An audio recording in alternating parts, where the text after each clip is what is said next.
Hit అవుతుందంట వారా cinema. నాకు డౌటే, పక్కా హిట్టే, ఆస్కర్ వస్తుంది చూడు. Our latest blockbuster film Little Hearts with extended cut, streaming now on ETV Win.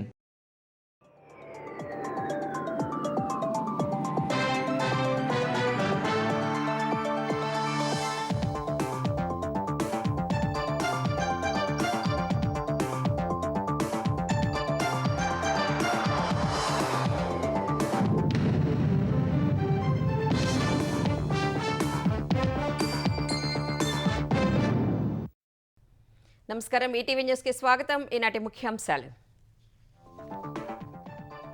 Kurnool దుర్ఘటనకు ముందే డివైడర్ను ఢీకొట్టి బైకర్ శివశంకర్ మృతి. మిత్రుడు పక్కకు తీసేలోపే ద్విచక్ర వాహనాన్ని ఈడ్చుకెళ్లిన ట్రావెల్స్ బస్. తెలుగు రాష్ట్రాల్లో విస్తృతంగా ఆర్టీఏ తనిఖీలు. ఏపీలో 289 కేసులు నమోదు, 18 బస్సులు సీజ్. తెలంగాణలో 68 కేసులు, 4 బస్సులు జప్తు. 15 నెలల్లోనే 10 లక్షల కోట్లకు పైగా పెట్టుబడులు సాధించామన్న చంద్రబాబు. తెలుగు వారిని పారిశ్రామికవేత్తలుగా తీర్చిదిద్దుతున్నట్లు వెల్లడి. బంగాళాఖాతంలో బలపడుతున్న వాయుగుండం తీవ్ర తుఫానుగా మారుతుందన్న ఐఎండీ. ఈ నెల 28న కాకినాడ వద్ద తీరం దాటే అవకాశం. తెలంగాణలో డీసీసీ అధ్యక్షుల ఎంపికపై ఏఐసీసీ కసరత్తు. సీఎం సహా నేతల అభిప్రాయాల సేకరణ. పార్టీ బలోపేతానికి సూచనలు ఇచ్చామన్న భట్టి. హైదరాబాద్లో డీసీపీపై దాడికి సెల్ ఫోన్ దొంగలు యత్నం. పోలీసుల కాల్పుల్లో ఒకరికి గాయాలు. నిందితుడు 2 సార్లు జైలుకు వెళ్లొచ్చాడన్న సిపి. 3వ వన్డేలో ఆస్ట్రేలియాపై భారత్ ఘన విజయం. సెంచరీతో చెలరేగిన రోహిత్ శర్మ. అర్ధశతకంతో రాణించిన విరాట్ కోహ్లీ.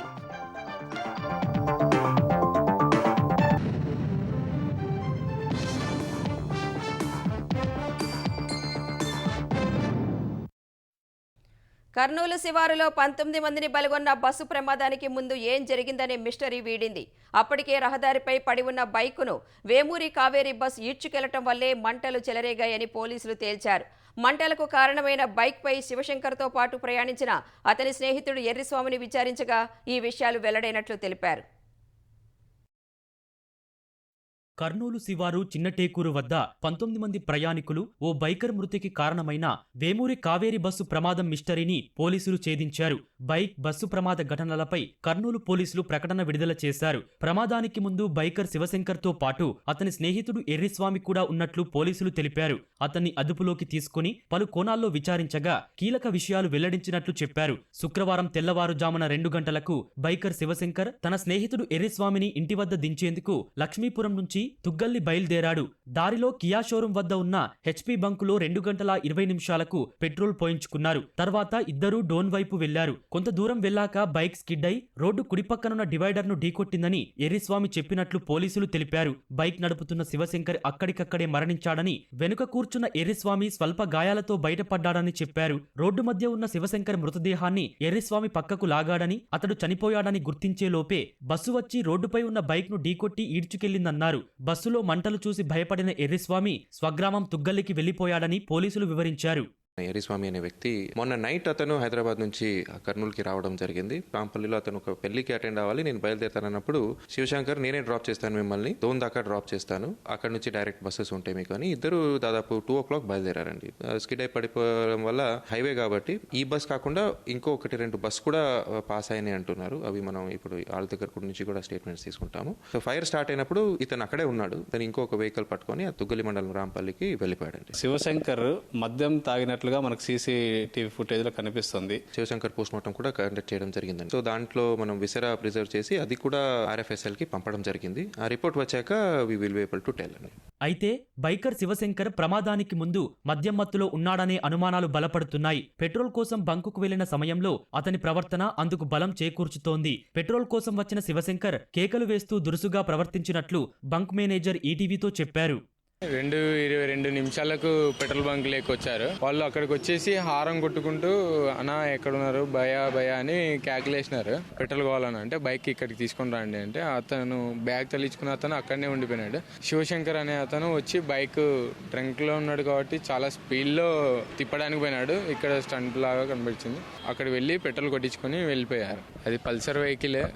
ఫ్రంట్ లో అయితే హెడ్ లైట్ లేదు, ఏం లేదు. వాళ్ళు ఆ మిడ్ నైట్ టైంలో లెఫ్ట్ ఇండికేటర్ పైనే డ్రైవ్ చేసుకుంటూ వచ్చారు. మళ్ళీ వెళ్ళేటప్పుడు కానీ ఇండికేటర్ పైనే వెళ్ళిపోయినారు.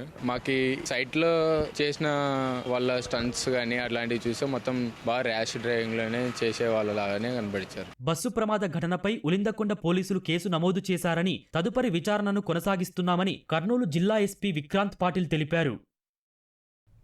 కర్నూలు శివారు చిన్నటేకూరు వద్ద జరిగిన బస్సు ప్రమాద ఘటనలో మృతుల గుర్తింపు ప్రక్రియ వేగంగా జరుగుతోంది. ఇప్పటికే 16 మంది మృతుల బంధువుల నమూనాలు అధికారులు సేకరించారు. వాటిని మృతదేహాల నమూనాలతో పాటు విజయవాడలోని ఫోరెన్సిక్ ల్యాబ్కు DNA టెస్ట్ కోసం పంపించారు. మరో 2 బంధువులు నేరుగా విజయవాడ ల్యాబ్కు వెళ్లనున్నారు. DNA టెస్టులో సరిపోలిన మృతదేహాలను బంధువులకు అధికారులు అప్పగించనున్నారు. ఈ ప్రక్రియను 2-3 రోజుల్లో పూర్తి చేయనున్నట్లు తెలిపారు. క్షతగాతుల్లో ఒకరు మినహా మిగిలిన అందరూ డిశ్చార్జ్ అయ్యారు. కర్నూలు వద్ద ట్రావెల్స్ బస్సు ప్రమాదం దృష్ట్యా ఆంధ్రప్రదేశ్ రవాణా శాఖ ప్రత్యేక డ్రైవ్ కొనసాగిస్తోంది. బృందాలుగా ఏర్పడిన అధికారులు ఏపీ వ్యాప్తంగా విస్తృత తనిఖీలు చేస్తున్నారు. నిబంధనలు ఉల్లంఘించిన ట్రావెల్స్ పై 289 కేసులు నమోదు చేశారు. అడ్డగోలుగా తిరుగుతున్న 18 ప్రైవేటు ట్రావెల్స్ బస్సులను సీజ్ చేశారు. అత్యధికంగా ఏలూరులో 55 కేసులు నమోదు చేసి 3 ట్రావెల్స్ బస్సులు సీజ్ చేశారు. తూర్పుగోదావరి జిల్లాలో 17 కేసులు నమోదు చేసి 4 బస్సులు సీజ్ చేశారు. అంబేద్కర్ కోనసీమ జిల్లాలో 27 కేసులు, చిత్తూరు 22, కర్నూలు 12, విశాఖలో 7, నంద్యాలలో 4 కేసులు నమోదు చేశారు. సరైన ధ్రువపత్రాలు లేని 8 బస్సులు, అత్యవసర ద్వారం లేని 13 బస్సులపై కేసులు పెట్టారు. బస్సులో అగ్నిమాపక పరికరాలు ఏర్పాటు చేయని 103 బస్సులపై కేసులు నమోదు చేశారు. మొత్తం 7.08 లక్షల రూపాయల జరిమానా విధించారు. ప్యాసింజర్ లిస్టు లేని కారణంగా 34 బస్సులపై కేసులు, ఇతర ఉల్లంఘనలపై 127 కేసులు నమోదు చేశారు. ప్రత్యేక డ్రైవ్ రోజు కొనసాగుతుందని అధికారులు తెలిపారు. తెలంగాణలోనూ ఆర్టీఏ అధికారులు ట్రావెల్స్ బస్సుల్లో విస్తృతంగా తనిఖీలు నిర్వహించారు. హైదరాబాద్లో తనిఖీలు చేపట్టిన రవాణా శాఖ అధికారులు నిబంధనలకు విరుద్ధంగా ఉన్న 68 బస్సులపై కేసులు నమోదు చేశారు. 4 బస్సులను సీజ్ చేసినట్లు రవాణా శాఖ జేటీసీ రమేష్ తెలిపారు. ఎల్బీ నగర్ చింతలకుంట వద్ద ఒక ప్రైవేటు ట్రావెల్స్ బస్సును సీజ్ చేశారు. వనస్థలిపురంలో 4 ప్రైవేటు ట్రావెల్స్ బస్సులపై కేసు నమోదు చేశారు. దాసరి ట్రావెల్స్ బస్సు వెనుక భాగంలో తుప్పు కనిపించడంతో కేసు నమోదు చేసి ప్రయాణికులను దింపేశారు. రాజేంద్ర నగర్ గగన్ పహాడ్ వద్ద ఏపీ నుంచి వస్తున్న ట్రావెల్స్ బస్సులను పరిశీలించారు. 5 ట్రావెల్స్ బస్సులపై కేసులు పెట్టారు. నిబంధనలు అతిక్రమించిన బస్సుల నుంచి సుమారు 1,17,000 రూపాయలను కాంపౌండింగ్ ఫీజుగా వసూలు చేసినట్లు రమేష్ తెలిపారు. హైదరాబాద్ పెద్దంబర్పేట ఓఆర్ఆర్ వద్ద న్యూగో సంస్థకు చెందిన ఎలక్ట్రిక్ బస్ బోల్తా పడింది. 6 ప్రయాణికులకు గాయాలయ్యాయి. మియాపూర్ నుంచి గుంటూరుకు వెళుతున్న బస్ పెద్దంబర్పేట వద్ద ఔటర్ రింగ్ రోడ్డు నుంచి కిందకు దిగే సమయంలో మలుపు వద్ద బోల్తా పడింది. ప్రమాద సమయంలో బస్సులో 15 మంది ప్రయాణికులు ఉన్నారు. క్షతగాతులను వెంటనే డిఆర్డీఓ, హయత్ నగర్ ఆసుపత్రులకు తరలించారు. ప్రమాదం కారణంగా ఔటర్ రింగ్ రోడ్డుపై కొంత సమయం ట్రాఫిక్ అంతరాయం ఏర్పడింది. క్రేన్ల సహాయంతో బోల్తా పడిన బస్సును పక్కకు తొలగించి ట్రాఫిక్ను పునరుద్ధరించారు. ఆంధ్రప్రదేశ్లో పల్నాడు జిల్లా దాచేపల్లి మండలం శ్రీనగర్ సాగర్ సిమెంట్ ఫ్యాక్టరీ వద్ద తెలంగాణ ఆర్టీసీ బస్సు ప్రమాదానికి గురైంది. మిర్యాలగూడ నుంచి దాచేపల్లి వస్తున్న తెలంగాణ ఆర్టీసీ బస్ ఒక లారీ ఢీకొన్నాయి. ప్రమాదంలో బస్సు ముందు భాగం నుజ్జునుజ్జయింది. బస్సులో 45 మంది ప్రయాణికులు ఉండగా 8 మంది గాయపడ్డారు. క్షతగాతులను గురజాల ప్రభుత్వ ఆసుపత్రికి, స్థానిక ప్రైవేటు ఆసుపత్రికి తరలించారు. తెలంగాణలో కాంగ్రెస్ పార్టీ జిల్లా అధ్యక్షుల నియామకానికి సంబంధించి AICC general secretary KC Venugopal party ముఖ్యుల సలహాలు, సూచనలు తీసుకున్నారు. ఈ మేరకు సీఎం రేవంత్ రెడ్డి, ఉప ముఖ్యమంత్రి భట్టి విక్రమార్క, టీపీసీసీ అధ్యక్షుడు మహేష్ కుమార్ గౌడ్, ఏఐసీసీ ఇన్ఛార్జ్ మీనాక్షి నటరాజన్ ఢిల్లీ వెళ్లి వేణుగోపాల్తో సమావేశమయ్యారు. తెలంగాణలో 35 మంది జిల్లా పార్టీ అధ్యక్షులను నియమించేందుకు 22 మంది పరిశీలకుల బృందాన్ని ఏఐసీసీ రాష్ట్రానికి పంపింది. వారు రాష్ట్రమంతా తిరిగి జిల్లాకు 3 పేర్ల చొప్పున పంపించారు. ఈ జాబితాపై వేణుగోపాల్ పార్టీ ముఖ్యుల సలహాలు, సూచనలు స్వీకరించారు. మంత్రుల మధ్య విభేదాలు, ఇతర అంశాలు కూడా చర్చకు వచ్చినట్లు తెలుస్తోంది. సంస్థాగతంగా కాంగ్రెస్ బలోపేతానికి సూచనలు ఇచ్చినట్లు సమావేశం తర్వాత ఉప ముఖ్యమంత్రి భట్టి విక్రమార్క తెలిపారు. రాష్ట్ర కాంగ్రెస్ కమిటీకి సంబంధించినంత వరకు ఆర్గనైజేషన్ బలోపేతం చేయడం కోసం కావలసినటువంటి సంప్రదింపుల కోసం మా అందరినీ ఇక్కడ పిలవటం జరిగింది. దానిపైన ఆర్గనైజేషన్ జనరల్ సెక్రటరీ వేణుగోపాల్ గారితో కూర్చొని రాష్ట్రంలో సంబంధించిన ఆర్గనైజేషన్ మ్యాటర్స్ సలహాలు సంప్రదింపులు వారికి సంబంధించిన మా దగ్గర ఉన్నటువంటి సమాచారం ఏం చేయాలో ఏంటి అని వారు అడిగారు. వారికి సంబంధించిన సమాచారం ఇచ్చారు. 15 నెలల్లోనే ఆంధ్రప్రదేశ్కు 10 లక్షల కోట్ల రూపాయల పెట్టుబడులు సాధించామని ముఖ్యమంత్రి చంద్రబాబు తెలిపారు. మరో 5-6 లక్షల కోట్ల రూపాయల పెట్టుబడులకు ప్రణాళికల్లో ఉన్నామని వివరించారు. యుఏఈ పర్యటనకు వెళ్లిన చంద్రబాబు ముఖాముఖిలో పలు అంశాలపై అభిప్రాయాలను తెలిపారు. త్వరలో జరగనున్న బీహార్ ఎన్నికల్లో ఎన్డీఏ గెలుస్తుందని విశ్వాసం వ్యక్తం చేశారు. ఈ దశాబ్దం ప్రధాని నరేంద్ర మోదీదే అని చంద్రబాబు వ్యాఖ్యానించారు. భవిష్యత్తులో ప్రపంచంలోనే ప్రభావవంతమైన వ్యక్తులుగా తెలుగువారు నిలుస్తారని ముఖ్యమంత్రి చంద్రబాబు అన్నారు. పీటీఐ వార్తా సంస్థకు ఇచ్చిన ముఖాముఖిలో తన అభిప్రాయాలను ఆయన పంచుకున్నారు. ఐటీ విప్లవంతో తెలుగు ప్రజల తలసరి ఆదాయం భారీగా పెరిగిందన్నారు. దుబాయ్ పర్యటనలో పలువురు వ్యాపారవేత్తలతో సమావేశమైనట్లు చెప్పిన సీఎం విశాఖ సిఐఐ పార్ట్నర్షిప్ సమ్మిట్లో పాల్గొనాలని వారిని ఆహ్వానించినట్లు చెప్పారు. ఈ దశాబ్దం మోదీదే అని అభివర్ణించిన ఆయన బీహార్ అసెంబ్లీ ఎన్నికల్లో ఎన్డీఏ విజయం సాధిస్తుందని విశ్వాసం వ్యక్తం చేశారు. Our Honorable Prime Minister, from 2000 onward, is in politics. He is always winning the elections. Even election Bihar, I am totally confident NDA will win. In Andhra Pradesh, I was able to implement Super 6 for the last 1 year, all welfare programs. Really, it is a super hit. Recently, Government of India has introduced Super GST. It leads to super savings. Every consumer is happy. Every MSME producer and businessman, they are also happy. ఏపీలో కూటమి ప్రభుత్వం అధికారంలోకి వచ్చిన ఏడాదిలోపే ఎన్నికల హామీలను విజయవంతంగా అమలు చేశామని చంద్రబాబు చెప్పారు. 15 నెలల కాలంలో అనేక పెట్టుబడులు సాధించామన్న ఆయన ఆర్సెలార్ మిత్తల్ నిప్పన్ స్టీల్ ప్లాంటుకు వచ్చే నెలలో శంకుస్థాపన జరుగుతుందన్నారు. ఆధునిక టెక్నాలజీని అందిపుచ్చుకుని పాలనను ప్రజలకు చేరువ చేసినట్టు వెల్లడించారు. Now in my government, 750 services are providing through WhatsApp governance. All services, you name anything, even temple darshan, you can book online. RTC ticket, you can book online. Hotel reservation, you can book online. No, as on today, for the last 15 months, we are able to clinch it nearly 10 lakh crores investment, and also 5-6 lakh crores we had MOUs, that also we are working. అంతర్జాతీయ స్థాయిలో పెద్ద మొత్తంలో పెట్టుబడులు ఆకర్షించేందుకు ఏకీకృత విధానం ద్వారా అనుమతులన్నీ అత్యంత తక్కువ సమయంలో ఇస్తున్నట్టు సీఎం చంద్రబాబు చెప్పారు. భవిష్యత్తులో సైతం వారి పెట్టుబడులకు భద్రత కల్పిస్తూ అన్ని జాగ్రత్తలు తీసుకుంటున్నట్టు వెల్లడించారు. అందువల్లే గూగుల్, మిత్తల్ వంటి అగ్రగామి సంస్థలు ఏపీలో పెట్టుబడులు పెట్టేందుకు ముందుకు వచ్చాయని పేర్కొన్నారు. We are always getting number 1 in ease of doing business. Now we are going for speed of doing business. Everything single portal. 13 months back, we approached Google to do some business. Then after 2-3 months, what type of activity they can start in India, they used to work with us. Then finally they came back. We will start data center with AI Hub, 1 gigawatt. Within 12 months time, we cleared everything. Now they decided to invest $15 billion in India, in Visakhapatnam.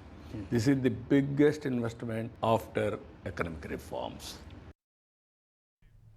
Andhra Pradesh ప్రగతికి తన 7 రోజుల Australia పర్యటన దోహదం చేస్తుందని మంత్రి Nara Lokesh X వేదికగా తెలిపారు. 4 నగరాల్లో జరిగిన పర్యటనలో విశ్వవిద్యాలయాల సందర్శన, పారిశ్రామికవేత్తలతో సమావేశాలు జరిగాయని చెప్పారు. ఇండియా ఆస్ట్రేలియా కౌన్సిల్, సముద్ర ఆహార వాణిజ్య సంస్థలు, క్రీడా సముదాయాల ప్రతినిధులతో జరిగిన చర్చలు ఈ పర్యటనను మరింత సార్థకంగా, అవగాహనాత్మకంగా మార్చాయన్నారు. ఆంధ్రప్రదేశ్ $2.4 ట్రిలియన్ ఆర్థిక వ్యవస్థ వైపు సాగుతున్న సమయంలో పరిశోధన, నైపుణ్యాభివృద్ధి, ఉద్యోగ శక్తి బలోపేతం కీలకమని లోకేష్ తెలిపారు. క్రీడలను ఆర్థిక కార్యకలాపాలకు శక్తివంతమైన రంగంగా అభివృద్ధి చేసే అవకాశాలు విస్తారంగా ఉన్నాయన్నారు. తన పర్యటన ఫలాలు త్వరలోనే ఏపీకి అందుతాయని లోకేష్ ఆశాభావం వ్యక్తం చేశారు. ఆగ్నేయ బంగాళాఖాతంలో నిన్న ఏర్పడిన అల్పపీడనం వాయుగుండంగా మారిందని విశాఖ తుఫాను హెచ్చరికల కేంద్రం తెలిపింది. విశాఖకు ఆగ్నేయంగా 990 కిలోమీటర్ల దూరంలో ఇది కేంద్రీకృతమైనట్లు పేర్కొంది. పశ్చిమ వాయువ్య దిశగా కదులుతున్న వాయుగుండం 24 గంటల్లో బలపడి తీవ్ర వాయుగుండంగా మారే అవకాశం ఉందని అధికారులు తెలిపారు. ఈ నెల 28న తీవ్ర తుఫానుగా మారి కాకినాడ సమీపంలో తీరం దాటే అవకాశం ఉందని వెల్లడించారు. తీరం దాటే సమయంలో గంటకు 90 నుంచి 110 కిలోమీటర్ల వేగంతో ఈదురుగాలులు వీచే అవకాశం ఉందన్నారు. తుఫాను ప్రభావంతో తెలంగాణలో 3 రోజుల పాటు ఉరుములు, మెరుపులు, ఈదురుగాలులతో తేలికపాటి నుంచి మోస్తరు వర్షాలు కురుస్తాయని హైదరాబాద్ వాతావరణ కేంద్రం వెల్లడించింది. 26, 27, 28 తేదీల్లో తెలంగాణలోని ఉత్తర, ఈశాన్య జిల్లాలో అక్కడక్కడ భారీ వర్షాలు కురిసే అవకాశం ఉన్నట్లు తెలిపింది. ఆయా జిల్లాలకు యెల్లో హెచ్చరికలు జారీ చేసింది. తుఫాను నేపథ్యంలో అన్ని జిల్లాల కలెక్టర్లు, ఎస్పీలతో ముఖ్యమంత్రి చంద్రబాబు టెలికాన్ఫరెన్స్ నిర్వహించారు. అధికారులు అప్రమత్తంగా వ్యవహరించాలని సీఎం సూచించారు. ఈ నెల 28న కాకినాడ సమీపంలో మంథా తీవ్ర తుఫానుగా తీరం దాటే అవకాశం ఉందని, గంటకు 90 నుంచి 110 కిలోమీటర్ల వేగంతో గాలులు వీచే అవకాశం ఉన్నందున ముందు జాగ్రత్త చర్యలు తీసుకోవాలని స్పష్టం చేశారు. శ్రీకాకుళం జిల్లా నుంచి తిరుపతి వరకు తుఫాను ప్రభావం ఉంటుందని, ప్రాణ, ఆస్తి నష్టం వాటిల్లకుండా ఇప్పటి నుంచే చర్యలు చేపట్టాలని ఆదేశించారు. అవసరమైతే విద్యాసంస్థలకు సెలవు ప్రకటించాలని సూచించారు. తుఫాను వల్ల భారీ వర్ష సూచన నేపథ్యంలో కృష్ణా జిల్లాలో ఈ నెల 28, 29, 30 తేదీలో విద్యాసంస్థలకు కలెక్టర్ బాలాజీ సెలవు ప్రకటించారు. మరోవైపు తుఫానును ఎదుర్కోవడానికి అంతా సన్నద్ధంగా ఉండాలని కాకినాడ జిల్లా కలెక్టర్ యంత్రాంగాన్ని ఉప ముఖ్యమంత్రి పవన్ కళ్యాణ్ ఆదేశించారు. కాకినాడ వద్ద తుఫాన్ తీరం దాటే అవకాశం ఉందన్న హెచ్చరికల నేపథ్యంలో కాకినాడ జిల్లా కలెక్టర్ అధికారులతో పవన్ టెలికాన్ఫరెన్స్ నిర్వహించి సన్నద్ధతపై ఆరా తీశారు. హైదరాబాద్లోని పలు ప్రాంతాల్లో కురిసిన వర్షానికి వాహనదారులు, ప్రజలు ఇబ్బందులు పడుతున్నారు. ఖైరతాబాద్, లక్డీకపూల్, ఉస్మానియా యూనివర్సిటీ, శ్రీకృష్ణానగర్, బేగం బజార్, కోటి, సుల్తాన్ బజార్, యాబిడ్స్, బషీర్బాగ్, నాంపల్లి, లిబర్టీ, హిమాయత్ నగర్, నారాయణగూడ, ట్యాంక్ బండ్ తదితర ప్రాంతాల్లో రహదారులు జలమయమయ్యాయి. పలు ప్రాంతాల్లో రోడ్లపై నీరు నిలవడంతో వాహనదారులు, బాటసారులు ఇక్కట్లు ఎదుర్కొంటున్నారు. బోయిన్పల్లి, మారేడుపల్లి, చిలకలగూడ, బేగంపేట్, ప్యాట్నీ, ప్యారడైజ్, అల్వాల్, తిరుమలగిరిలో వర్షం కురిసింది. గచ్చిబౌలి, సుదర్శన్ కాలనీలో మోకాళ్ల లోతు వర్షపు నీరు నిలిచింది. రహదారిపై వరద నీటిని జీహెచ్ఎంసీ సిబ్బంది మోటార్లతో తోడారు. హైదరాబాద్లోని చాదర్ఘాట్ విక్టోరియా గ్రౌండ్ వద్ద కాల్పులు కలకలం సృష్టించాయి. సిపి కార్యాలయంలో సమావేశానికి హాజరై తన కార్యాలయానికి వెళుతున్న DCP Sai Chaitanya cell phone చోరీ చేసి పారిపోతున్న 2 దొంగలను పట్టుకునే ప్రయత్నం చేశారు. తమను వెంబడిస్తున్న డీసీపీ ఆయన గన్మెన్ పై దొంగలు కత్తితో దాడి చేయడానికి ప్రయత్నించారు. గన్మెన్ను ఒక దొంగ కత్తితో పొడిచే సమయంలో డీసీపీ దుండగుడిపై కాల్పులు జరిపారు. డీసీపీ చైతన్య కాల్పుల్లో ఓ దొంగ చెయ్యి, కడుపు వద్ద గాయాలయ్యాయి. మరో దొంగ పరారయ్యాడు. గాయపడిన దొంగను ప్రైవేట్ ఆసుపత్రికి తరలించారు. ఈ ఘటనలో కిందపడి గాయాలైన డీసీపీని కూడా ఆసుపత్రికి తరలించారు.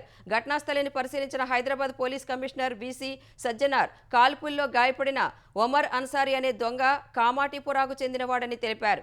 అతడిపై 20 కేసులతో పాటు రౌడీ షీట్ ఉందన్నారు. పీడీ యాక్ట్ కింద 2 సార్లు జైలుకు వెళ్లొచ్చినా అతడు మారలేదన్నారు. మనము ఆ ఇంకోటి అఫెండర్ కోసం కూడా పట్టుకోవడానికి కూడా మా టీమ్స్ కూడా పంపడం జరిగింది. లేదా అనే ఐ థింక్ అఫెన్స్ కోసం వచ్చినట్లు ఉన్నారు. ఆ టైంలోనే మన డీసీపీ మన ఇక్కడ ఈ దారిలో వెళ్తున్న సమయంలో ఆయన నేరంకి పాల్గొంటున్నారని చెప్పి ఆయన కనిపించిన తర్వాత మన వాళ్ళు డీసీపీ గన్మ్యాన్ వెహికల్ నుంచి దిగి ఆయన పట్టుకోవడానికి ప్రయత్నం చేయడం జరిగింది. డీసీపీ గారు బాగానే ఉన్నారు, మన గన్మ్యాన్ కూడా బాగానే ఉన్నారు. అదేవిధంగా ప్రజలను బెదిరించడానికి ప్రయత్నం చేసినప్పుడు లేదంటే ప్రజలపైన వచ్చినప్పుడు డెఫినెట్లీ చట్టం తన పని చేయాల్సి వస్తుంది. సో అదే ఇక్కడ జరిగింది. ఇప్పుడు మీరు చూస్తుంటే మా పైననే వచ్చారు వాళ్ళు.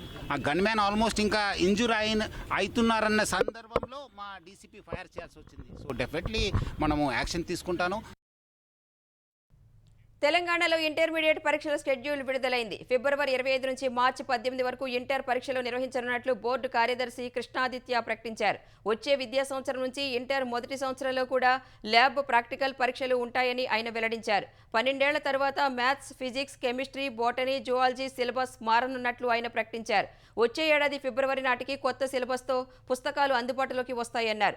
ఇంటర్లో అకౌంట్స్కి ప్రాధాన్యత ఇస్తూ హెచ్ఈసీ, సిఈసీ మాదిరిగానే ఏసీఈ కోర్సును అందించనున్నట్లు కృష్ణాదిత్య తెలిపారు. తెలంగాణలోని కొన్ని ఇంటర్ కళాశాలలకు అనుబంధ గుర్తింపు ప్రక్రియ పూర్తి కాలేదని ఆయన చెప్పారు. వాటిలో 3,000 మంది విద్యార్థులు ఉన్నట్లు వెల్లడించారు. ఈ ప్రక్రియను రానున్న 10 రోజుల్లో పూర్తి చేసే అవకాశం ఉందన్నారు. జూబ్లీహిల్స్ ఉప ఎన్నికల్లో గెలుపొందేందుకు అధికార కాంగ్రెస్ ముమ్మరంగా ప్రచారం చేస్తోంది. కాంగ్రెస్ పార్టీ అభ్యర్థి నవీన్ యాదవ్కు మద్దతుగా మంత్రులు పొన్నం ప్రభాకర్, సీతక్క, వివేక్ ఇంటింటి ప్రచారం చేశారు. ప్రభుత్వ పథకాలను వివరిస్తూ నవీన్ యాదవ్ను గెలిపించాలని ఓటర్లను కోరారు. ప్రచారంలో భాగంగా యూసఫ్గూడలో మంత్రి పొన్నం ప్రభాకర్ ఆటో నడిపారు. నవీన్ యాదవ్కు ఓటు వేసి గెలిపించాలని మంత్రులు ఓటర్లను కోరారు. కాంగ్రెస్ పాలన పేదలకు అనుకూలమైన పాలన, ఫామ్ హౌస్ పాలన, కేసీఆర్ పాలన. మరి ఇవాళ అలాంటి వాళ్ళని మళ్ళీ మనం గెలిపించుకుంటే మీరు ఇంటికి పోయినా వాళ్ళు కనపడరు, దొరకరు. మరి అది గుర్తు పెట్టుకోవాలి. అధికారంలో ఉన్నాం, ఖచ్చితంగా పనిచేస్తాం. మీరందరూ కూడా చేతి గుర్తుకు ఓటేయండి. జూబ్లీహిల్స్ ఉప ఎన్నికల్లో కాంగ్రెస్ వాళ్లు డబ్బులు ఇస్తే తీసుకుని కారు గుర్తుకు ఓటు వేయాలని బీఆర్ఎస్ కార్యనిర్వాహక అధ్యక్షుడు కేటీఆర్ సూచించారు. జూబ్లీహిల్స్ నియోజకవర్గం షేక్పేట డివిజన్ నుంచి పలువురు బీజేపీ, కాంగ్రెస్ నేతలు బీఆర్ఎస్లో చేరారు. తెలంగాణ భవన్లో వారికి పార్టీ కండువాలు కప్పిన కేటీఆర్ ప్రచారం కోసం వచ్చే కాంగ్రెస్ నేతలను బాకీ కార్డులతో నిలదీయాలని సూచించారు. కేసీఆర్ ఉన్నప్పుడు ఎట్లుండే పరిస్థితి ఇవాళ ఎట్లయింది? కాంగ్రెస్ ప్రభుత్వం వచ్చినాక ఒక్క మంచి పని ఏదన్నా ఒక్కటి చేసిరా ఒక్కసారి మీరు ఆలోచించండి. మొత్తం తెలంగాణ ఈరోజు మీదికే చూస్తున్న జూబ్లీహిల్స్ దిక్కు. కాంగ్రెస్కు బుద్ధి చెప్తేనే, కాంగ్రెస్కు మీరు కరెంటు షాక్ ఇస్తేనే రేపటి రోజున తెలంగాణలో ఉన్న గరీబోళ్ళకు కూడా పథకాలు వస్తాయి. లేకపోతే మాత్రం కాంగ్రెస్ వాళ్ళు ఒక్క కొత్త పథకం తేరు, ఇచ్చిన మాట ఏది నిలబెట్టుకోరు. డేటా సెంటర్ అంటే ఏంటో తెలియని జగన్ దాని గురించి మాట్లాడటం విడ్డూరంగా ఉందని ఏపీ ఎక్సైజ్ శాఖ మంత్రి కొల్లు రవీంద్ర అన్నారు.